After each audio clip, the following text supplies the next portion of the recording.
There's a major flaw with our next ICR video right out of the gate. The title itself tells us that they will be arguing against the idea of useless features.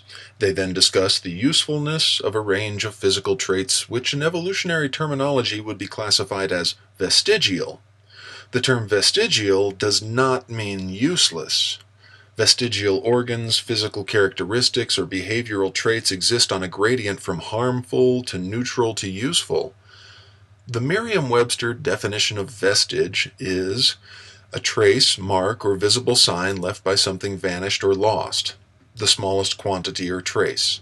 A bodily part or organ that is small and degenerate or imperfectly developed in comparison to one more fully developed in an earlier stage of the individual, in a past generation, or in closely related forms.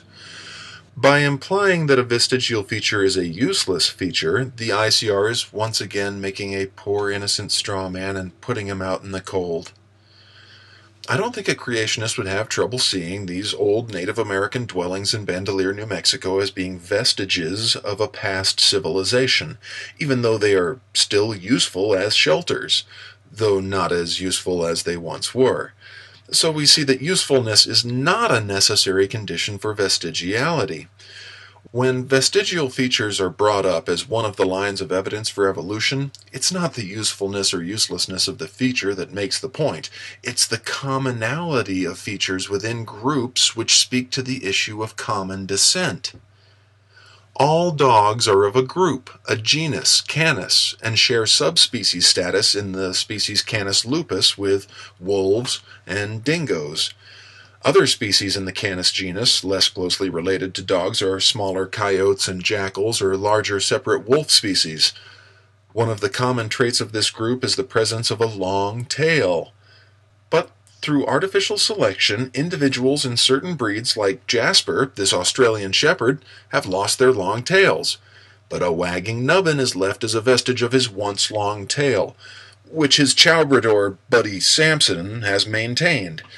Just as Samson has made this racetrack berm in my backyard through small, repetitive, incremental changes, so Jasper's ancestors gradually lost their tails over generations, leaving the vestigial nubbin, which is useful in conveying his mood, though rudimentary to the ancestral long tail. The appendix the ICR mentions as having a role in our immune system, which is true as it acts as a house for symbiotic E. coli bacteria to help reestablish your gut colony after disturbance, is still a vestigial organ. It really isn't that relevant that we can get appendicitis and that removal of the appendix is survivable. What is important here is the state of this organ compared to homologous organs in our closest relatives. When we look to the animals with which we share the most traits, we see an interesting pattern regarding the appendix. All apes and closely related primates have one, but some are more rudimentary and others are more developed. The other animals with an appendix are the opossum, wombat, rabbits, and the African mole rat. Where the appendix is fully developed, it isn't called an appendix. It's called a cecum, which is used to break down cellulose, and some cecums have been shown to have a double role as a house for symbiotic bacteria and cellulose breakdown. An organ might already take on more than one role and cease functioning in one of them, or an organ might take on another role than it had to begin with, and thus become a specialized organ with a new function. This seems to be the case with the appendix, but it is a tricky trade-off with the risk of infection. Every extra organ accumulates added risk for disease or cancer. There is some indication that if the appendix became smaller, it would be even more prone to infection, thus selecting against its elimination. But some features may disappear altogether, and it remains a remarkable pattern of nature that if a species of a group is missing a common feature, that common feature can often still appear in embryonic and juvenile stages, or even in the occasional adult monster. A thing may be as rare as horse's toes or hen's teeth, but they do occur. An omnipotent, omniscient, and omnipresent creator can make its creation look any way it pleases. For all I know, I was created yesterday, and I have false memories implanted in my brain. But if God did create all animals 6,000 years ago, then God also made apparently vestigial organs, physical traits, and behaviors, and lumped them with a swarm of other common characteristics that form obvious groupings of various species. God sure did seem to make it look like they evolved by common descent.